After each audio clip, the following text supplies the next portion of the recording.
Kevin and I settled into the waiting area, which was really very comfortable. The girl brought over our drinks in disposable paper cups, and I realized that she couldn't have been any older than Kevin. So I asked her, "Where do you go to school?" "Memorial High School," she said. "I'm a rising sophomore." Yep, I thought same age as Kevin, could even be younger. "How is it you're working here?" "It's my mom's place, so we can bend the labor laws a bit." "How about Kevin, where does he go to school?" she asked me. "He's new in town and is starting at St. Albert's once school begins."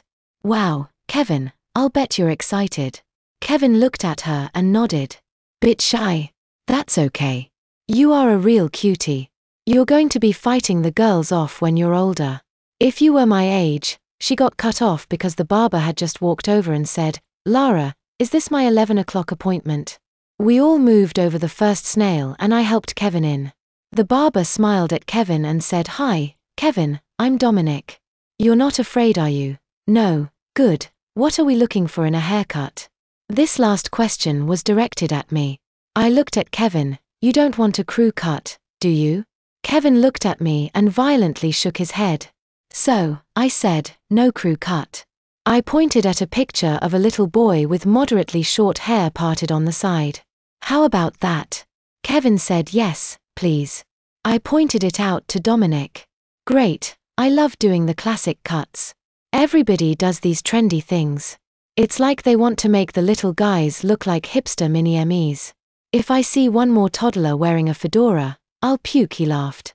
"Now you can either stay and watch or you can sit and be comfortable either way. I'll need about a half an hour." "I think I'll sit. Will you be okay, buddy?" I asked Kevin. He smiled and gave me a thumbs up. I kissed him on the forehead and walked back to the sitting area. I heard Dominic saying, "So is she your girlfriend? Does she have an older sister?" And I heard Kevin laughing.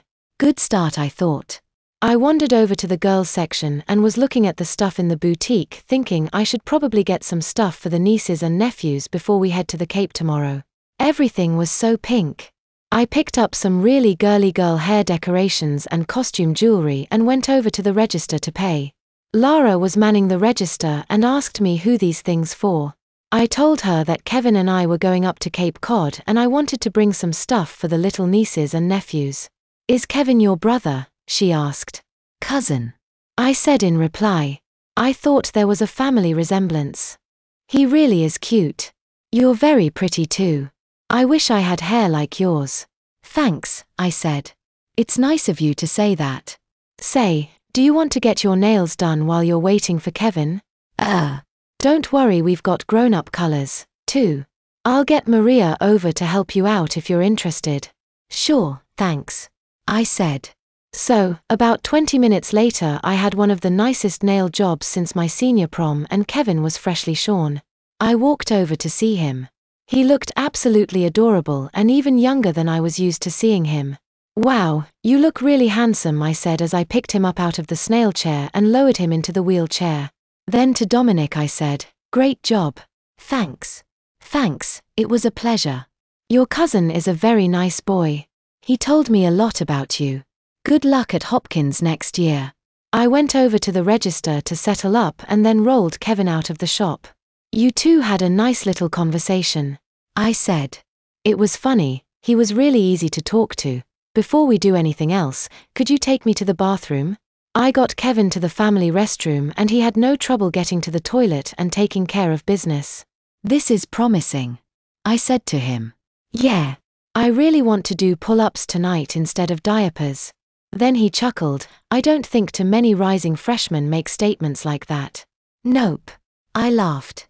Before we left the mall, we stopped in the Lego shop and I picked up a supply of age-appropriate toys for my nephews. You can say all you want about gender-neutral toys. Little girls like jewelry and little boys like Lego. We made a stop at the supermarket to pick up supplies for dinner and then headed home. It was already about 3 o'clock when we pulled in the driveway. I suggested Kevin take a little nap before our guests arrived. He agreed right away. I think the antibiotics were making him a bit drowsy. After a quick trip to the bathroom where Kevin again was dry and able to use the toilet, I laid him down on his bed for a nap, telling him I'd wake him in an hour. This gave me an hour of quiet to get things ready for our little party. Just as I closed the door on Kevin's room, the phone rang. It was Ashley asking if it was all right for her and Heather and Mark to come at 5 o'clock rather than 6 o'clock. Mark, she said, was having some issues and he needs to be home earlier than we planned. She told me she'd fill me in once they got there. I told her it wasn't a problem at all. Then she asked, "Do you like mocha?" I told her I did and she said great. Getting dinner together was easy. It was going to be a barbecue of burgers, hot dogs, salad, and corn on the cob on the back patio.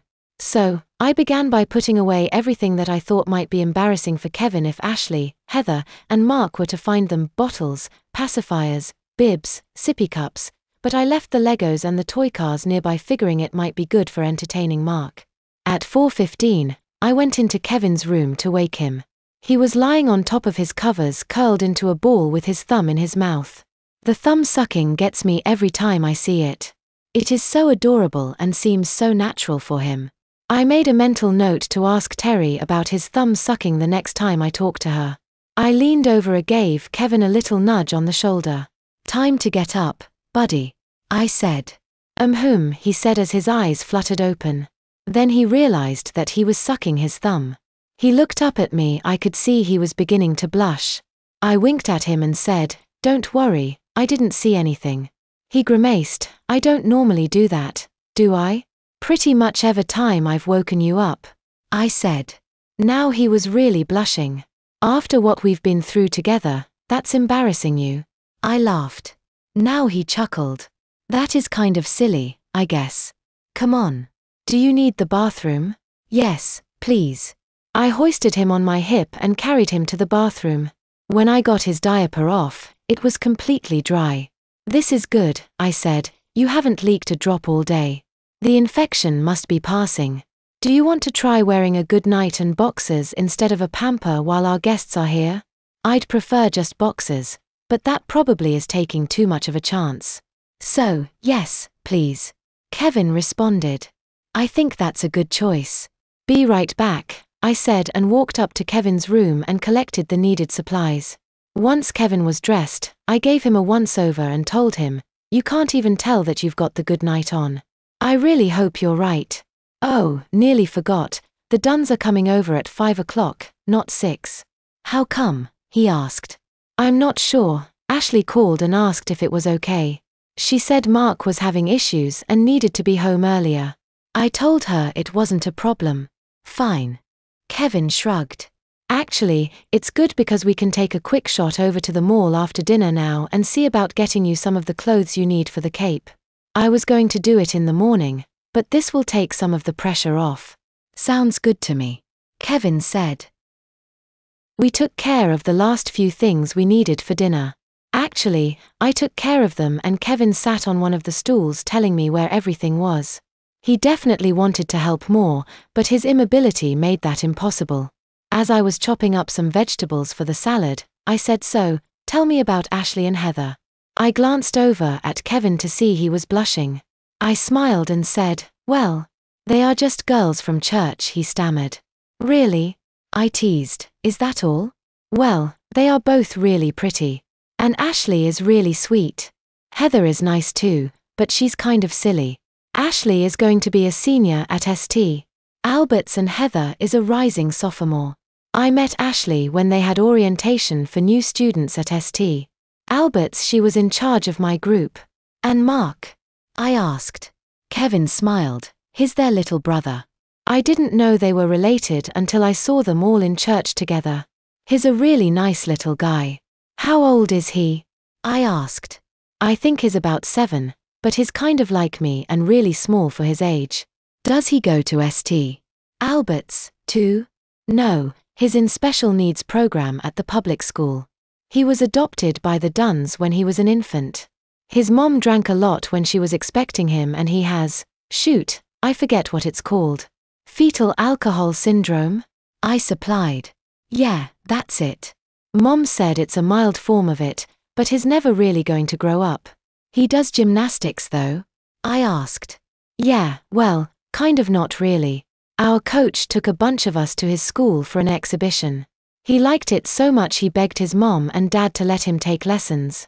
Coach is a really good guy and he couldn't say no, so Mark comes to practices and exhibitions and he suits up like the rest of us and some of the older guys, and I help him with some of the tumbling stuff. He likes it and, well, he is a nice little guy. That's really nice, I said. Oh, just so you're prepared, Mark's a hugger. We finished everything up and I moved Kevin over to the couch to await our guests.